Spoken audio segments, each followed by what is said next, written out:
Thank you. ఈ cinema సమ్మర్‌లో release ఆహ్, అవ్వట్లేదని చాలా బాధపడేవాడిని. స్పీచ్‌లు అయ్యే లోపల వచ్చేస్తదేమో అనిపించింది మళ్ళీ. 'ధీరజ్' వాడకం ఎలా ఉంటుందో ఇది జస్ట్ ఫస్ట్ సెట్ మీరు. ఫస్ట్ సెట్ బిలో ఒక నంబర్ లోపల అడ్వాన్స్‌లు ఇచ్చిన డైరెక్టర్ వీళ్ళందరూ. ఇంకో నంబర్ ఉంది. ఆళ్ళందరూ ప్రీ రిలీజ్‌లో చూస్తారు మీరు. సో, ప్రోగ్రామ్ అటు పెట్టాలి భయ్యా మీరు. ఆడియన్స్ ఇటు కూర్చోవాలి. మొత్ ఆహ్ బేసిక్‌గా నాకు లోపల చాలా రకాలుగా అట్లా ఆవేశంతో మాట్లాడాలనిపిస్తుంది. బట్ ఏదో 90 ఏళ్ల నుంచి ఇండస్ట్రీని వీడే మోస్తున్నట్టుగా అని ట్విట్టర్‌లో ట్వీట్‌లేస్తారేమో. అంటే నిన్న మాది 'Chennai love story' song release అయింది. లోపల ఇట్లా ప్యాక్ అవుతుంది. ఏ పబ్లిసిటీ కంటెంట్ రిలీజ్ చేస్తున్నా. లిరికల్ వీడియోలు, టీజర్లు, ట్రైలర్లు, సినిమా ఎళ్ళిందా లేదా? సినిమా ఓపెనింగ్ పడుతుందా లేదా? ఇన్ని డబ్బులు పెట్టాము, వస్తాయా రావా? తీసేది మళ్ళీ లవ్ స్టోరీ, ఒక ఎమోషనల్ లవ్ స్టోరీ. రిస్కే లేదు. మ్యూజికల్గా సినిమా పాటలు బాగుంటే ఓపెనింగ్ వస్తుంది. కానీ ఈరోజు సిచ్యువేషన్ అలా లేదు. యూట్యూబ్లో యూట్యూబ్ వ్యూస్ కొనేస్తున్నాం, కామెంట్లు కొనేస్తున్నాం, ట్విట్టర్లో ఒక టైంలో నెగిటివ్లు ఉన్నాయని పాజిటివ్లు కొనేస్తున్నాం. ఏది జెన్యూనిటీ, ఏది అసలు రియల్ కంటెంట్ ఏది కావట్లేదు, ఏది జనాలకి ఎక్కుతుంది, ఏది ఎక్కదు, అసలు ఏమి అనేది లోపల ప్యాక్ అయిపోతుంది. నిన్నటి నుంచి అందరికీ ఫోన్లు చేయటం, పాట బాగుందా లేదా, ఓపెనింగ్ వస్తుందా రాదా.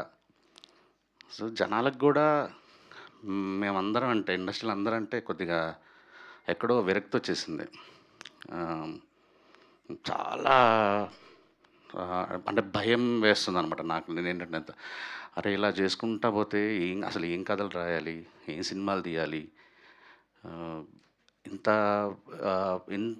ఇలాంటి సిచ్యువేషన్లో అంటే కొన్ని జానర్స్ మనం చంపేసాం. అట్లా అంటే రామ్ కాము, థ్రిల్లరు, క్రైమ్ థ్రిల్లర్లు, ఇలా మిగిలి 3-4 ఉన్నాయి అంతే. ఎందుకంటే జనాలు, నేను కాన్ఫిడెంట్గా చెప్తాను, బేబీ సినిమా ఈ రోజులో అయితే సగం కూడా షేర్ రాదు. సూపర్ కాన్ఫిడెంట్ అసలు. ఎంత ఎన్ని 2 ఏళ్ళు అయింది, అంత చేంజెస్ వచ్చింది. కానీ స్టిల్ డబ్బుల గురించి కాకుండా సినిమా గురించి ఆలోచించి, సినిమా ఒక కళగా ఆలోచించి, సమ్మర్ హాలిడేస్ లాంటి సినిమాలు, గర్ల్ ఫ్రెండ్ లాంటి సినిమాలు తీస్తున్న గట్సీ ప్రొడ్యూసర్ ధీరజ్ మగిలినేనికి thank you so much. And so I think మా డైరెక్టర్లందరినీ చెప్పిన దానికి కనెక్ట్ అవుతారు అనుకుంటా. అంటే ఏది నచ్చుతుంది, ఎలా తీసుకురావాలి ఏంటి అనేది.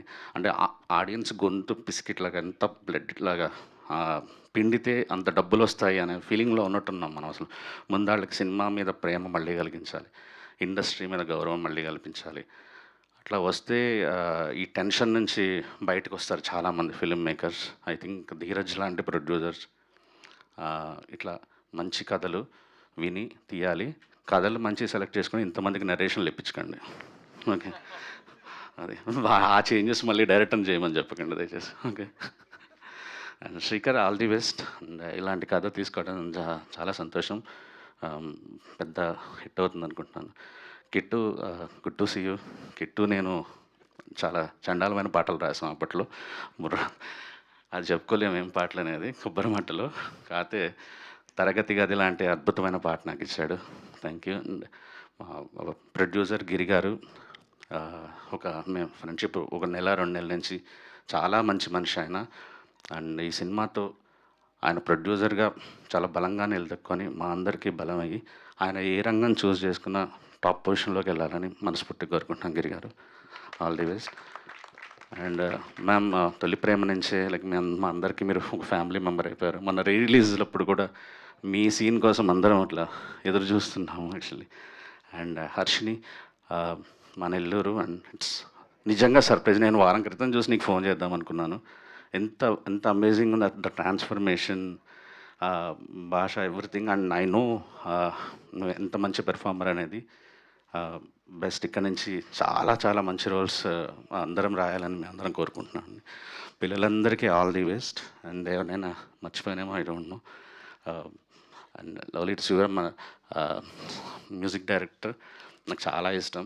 నేను పని చేయాలని చాలా రోజుల నుంచి అనుకుంటున్నాను. అది ఎందుకని వర్కౌట్ అవ్వట్లేదు. తొందరలో కలిసి వర్క్ చేద్దాం అనుకుంటున్నాను బ్రో. అండ్ సంతోష్ మా చెన్నై లవ్ స్టోరీకి, విశ్వంబరాకి అన్నిటికీ editor.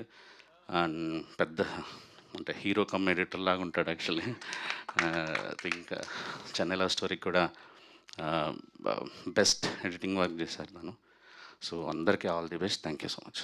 Thank you. Sai Rajesh గారు, మీ మీ మెమరీ నాకు ఆఫ్ సమ్మర్ అమ్మమ్మ హాలిడేస్. ఇల్లు, నాన్నమ్మ ఇల్లు, సొంత ఇల్లు అంతా నెల్లూరు. అది తప్ప నాకు అసలు మెమరీస్ ఏం లేవు. ఓహో! ఎక్కడైనా హాలిడేస్ అయినా, స్కూల్ అయినా అక్కడే. అంతే. ఓహ్! సూపర్.